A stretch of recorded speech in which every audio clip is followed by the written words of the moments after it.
Eu sou advogado de formação, me formei em Direito, depois em Ciências Sociais aqui na USP, em São Paulo.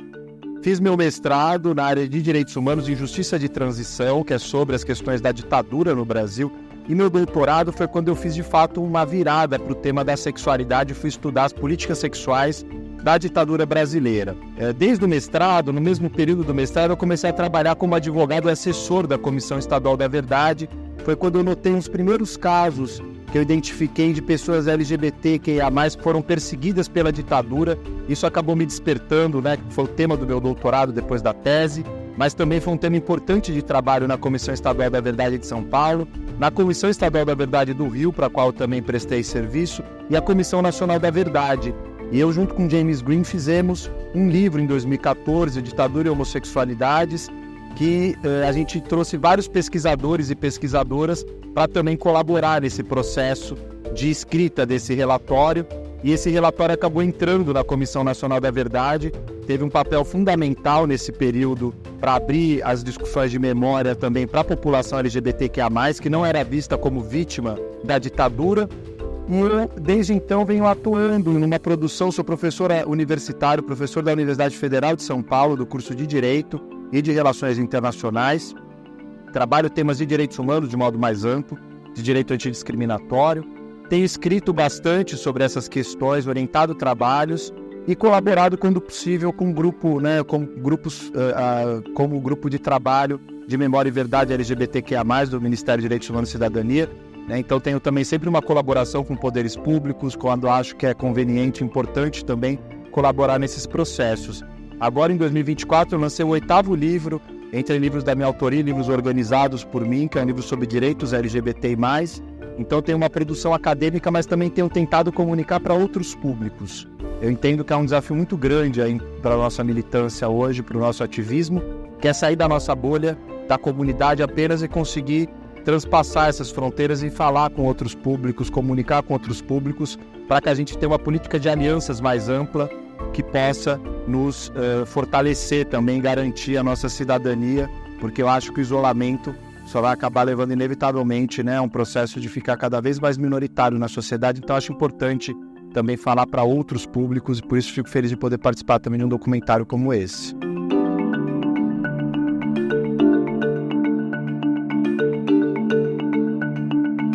É histórica a existência de um grupo de trabalho de memória e verdade LGBTQIA+, que foi instaurado no nosso país no ano passado, porque é a primeira iniciativa dessa natureza no mundo todo. A gente não tem notícia de outro país que tenha instaurado um grupo específico para apurar os padrões, os perfis de violência que foram praticados especificamente contra a população LGBTQIA+, na sua própria história.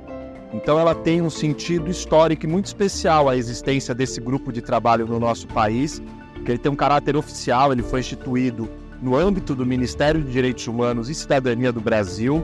É um grupo de trabalho formado eminentemente por pessoas da sociedade civil, de vários estados, das várias regiões do país, de um país continental como o Brasil, mas também com representantes indicados por diversos órgãos públicos do Estado brasileiro, como o Ministério de Justiça, Ministério de Direitos Humanos mesmo, nas suas diferentes secretarias, a AGU, a Advocacia Geral da União, e outros órgãos do Estado brasileiro. Então, é muito importante a gente ter um grupo dessa natureza que busque não apenas documentar e sistematizar as violências LGBTI-fóbicas da nossa história, mas também propor recomendações de políticas públicas para enfrentamento dessa violência e para a superação desse cenário de um país que é dos que mais matam e deixam matar a população LGBTQIA+ no mundo.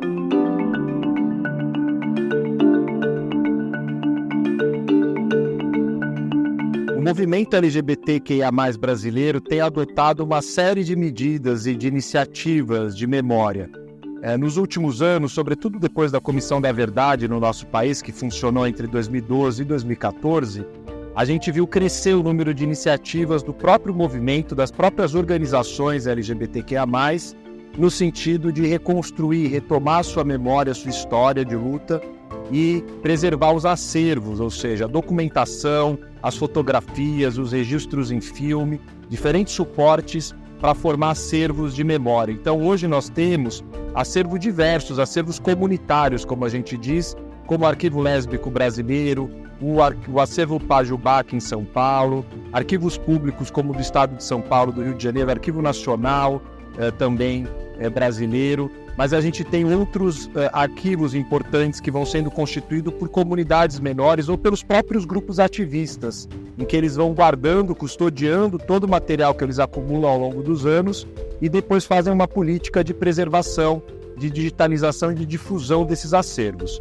Então, o que a gente pode dizer hoje é que, ao contrário do passado, antes dos anos 2000, a gente não tinha uma preocupação tão central, o movimento não tinha uma preocupação tão central com a sua própria memória. Esse cenário muda após anos 2000, especialmente na década de 2010, quando na Comissão da Verdade a gente consegue a inclusão de um capítulo específico no relatório da Comissão Nacional da Verdade, justamente para falar da história das homossexualidades, como se dizia à época, não tinha ainda essa sigla, né, a sopa de letrinhas LGBTQIA+, então era homossexualidades no plural, e a gente conseguiu um espaço específico no relatório para que isso entrasse, e a gente conseguiu incluir esse capítulo, e a partir daí a gente viu uma difusão, uma intensificação mesmo desse processo de memória e de arquivo na comunidade e no movimento LGBTQIA+ brasileiros.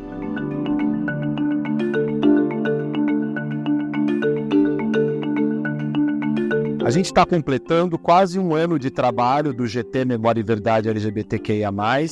A gente foi instaurado o grupo em junho, mas as nomeações só aconteceram no final do ano passado de 2023, em dezembro. E a gente começou a trabalhar efetivamente em dezembro, quando houve essa nomeação e a primeira reunião aconteceu. A gente tem feito reuniões ordinárias mensais, todo fim do mês, com os membros, são pessoas de todos os estados brasileiros. Há 3 pessoas indicadas por cada região do país, então estão praticamente em todos os estados. E a gente tem uma política de trazer pessoas para falar nas reuniões também sobre temas diversos. Então nós abordamos já a violência política eleitoral contra a população LGBTQIA+, abordamos acervos comunitários, a importância desses acervos, abordamos questões metodológicas de como lidar com os arquivos, de como ler os arquivos oficiais do Estado brasileiro, que em geral eram arquivos que reproduziam as violências contra a população LGBTQIA+. E, além disso, a gente tem um método de trabalho também que é fazer as audiências públicas nos territórios.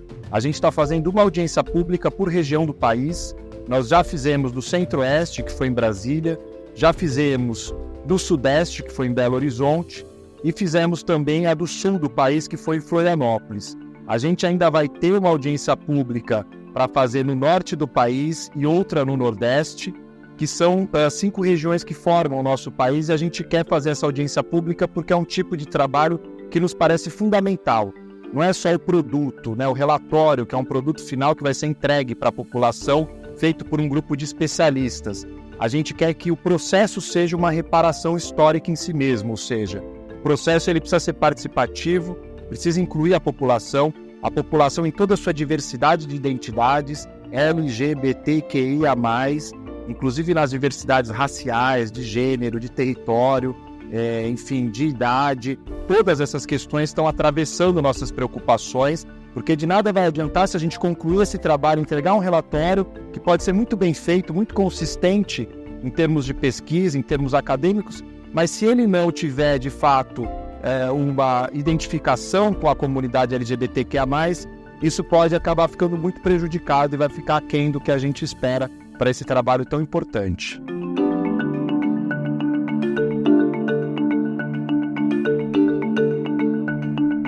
O grupo de trabalho é formado por pessoas indicadas e nomeadas pelo próprio ministro de Direitos Humanos e Cidadania, o ministro Silvio Almeida, com pessoas tanto especialistas, ou seja, estudiosos, pessoas que estão pesquisando na universidade ou em outros espaços a história e a memória LGBTQIA+, do nosso país, mas também formado por pessoas que são ativistas, históricos e históricas. Então a gente tem Giovana Cardoso, uma das fundadoras do movimento trans no Brasil, Keila Simpson, outra importante referência do movimento trans. A gente tem Benito Schmidt, que é um professor da Federal do Rio Grande do Sul também, que há anos vem estudando a nossa comunidade, a nossa história. A gente tem James Green, que é um brasilianista bastante importante, que escreveu os primeiros trabalhos acadêmicos sobre a população LGBTQIA+. Então a gente tem pessoas de todo o país, das várias regiões, que estão conferindo esses olhares regionais, as preocupações locais, pessoas do norte do país, a Michele Pires, uma historiadora que é do Amazonas, que faz parte do grupo, Eloy, que é um ativista histórico da Festa da Chiquita em Belém do Pará. A gente tem, portanto, pessoas de vários lugares, de várias localidades que têm colaborado nesse processo. É um processo coletivo, a gente tem diferentes identidades contempladas, tem pessoas bissexuais, pessoas travestis, pessoas transmasculinas, pessoas intersexo, como a Miel Vieira, e a gente tem todas essas comunidades ou subcomunidades, né, do grupo LGBTQIA+, aí também representadas. Além disso, dessa composição da sociedade civil, a gente tem também indicações do próprio governo, do Estado brasileiro ou de instituições públicas. Então a gente tem uma série de indicações de pessoas que têm colaborado nesse processo também, até para facilitar a tramitação depois das recomendações no interior do Estado brasileiro, porque vai depender, né, das recomendações aí serem efetivadas, efetivamente um apoio dos órgãos públicos do Estado brasileiro.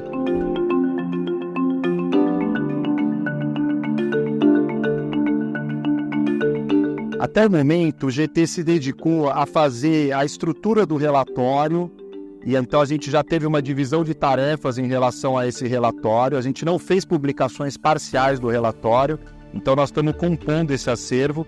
O que nós já fizemos com um grupo de pesquisa que eu coordeno aqui na Unifesp, na Universidade Federal de São Paulo, que eu sou presidente do GT, mas também sou coordenador desse grupo de pesquisa de apoio aqui na Universidade Federal do Estado de São Paulo.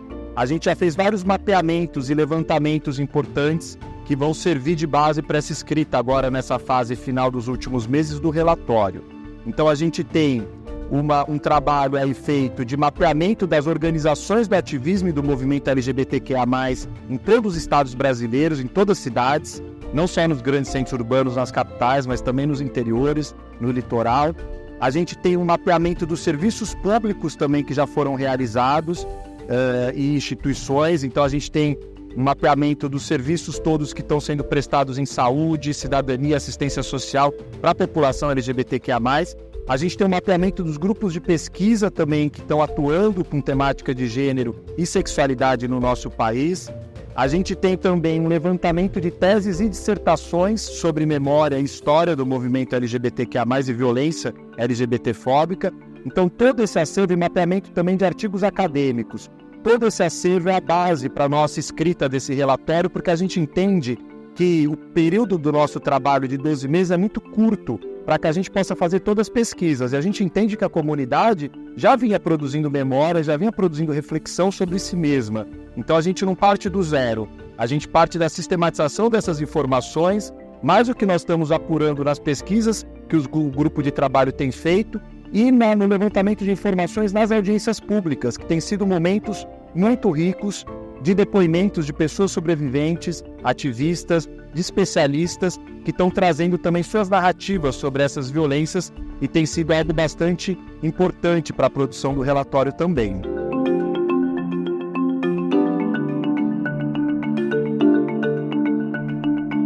Uma das atribuições mais importantes e inovadoras do grupo de trabalho de Memória e Verdade LGBTQIA+, é justamente que não se trata apenas de registrar, documentar, fazer uma pesquisa acadêmica sobre as violências na história brasileira da colonização até os nossos dias. Mas o GT tem a prerrogativa e a atribuição, pela portaria que o instituiu, também de recomendar ao Estado brasileiro políticas públicas para enfrentamento e reparação das violências. Então isso é fundamental para que a gente consiga superar esse estado de coisas. Políticas públicas que vão desde a educação, como a discussão de cotas trans para a inclusão das pessoas trans na educação, na universidade, etc. Políticas de saúde, que também é uma reparação, política de trabalho e renda, políticas que envolvam os direitos civis das pessoas LGBTQIA+, como, por exemplo, aprovar uma legislação de direitos civis, de casamento igualitário, de identidade de gênero, criminalização com uma lei específica, Estatuto Geral Antidiscriminação no Congresso Nacional, porque tudo que nós temos de cidadania e de lei e de direitos até hoje não são frutos de projetos de lei aprovados pelo Congresso Nacional, mas são frutos de decisões do Supremo Tribunal Federal apenas. Isso confere uma certa fragilidade aos nossos direitos aqui no Brasil. Então o grupo de trabalho vai poder recomendar, essa é uma discussão que o grupo vai ter ainda coletivamente, vai ter que deliberar coletivamente essas recomendações, que é algo muito importante no nosso trabalho e é uma grande responsabilidade implicada, mas ela vai perpassar diferentes esferas da vida da população LGBTQIA+. É importante dizer isso, que no grupo a gente tem essa ideia muito bem estabelecida de que não basta garantir uma sobrevivência para as pessoas LGBTQIA+. Pessoas LGBTQIA+, não querem apenas sobreviver, viver sem violência, viver com direito à vida ou direito à integridade física apenas. Isso é fundamental, mas nós queremos mais. A violência também se manifesta em relação à nossa população na privação do acesso a direitos, à justiça, a políticas públicas. Então nós temos, para reparar historicamente, nós temos que buscar também a reconstrução de políticas públicas de direitos sociais, econômicos, culturais, nessas várias frentes, como saúde, educação, assistência social, previdência, cultura, moradia e etc. Então, é uma concepção ampla de cidadania que nós temos que construir para a população LGBTQIA+. A gente espera que esse trabalho do GT contribua nesse sentido.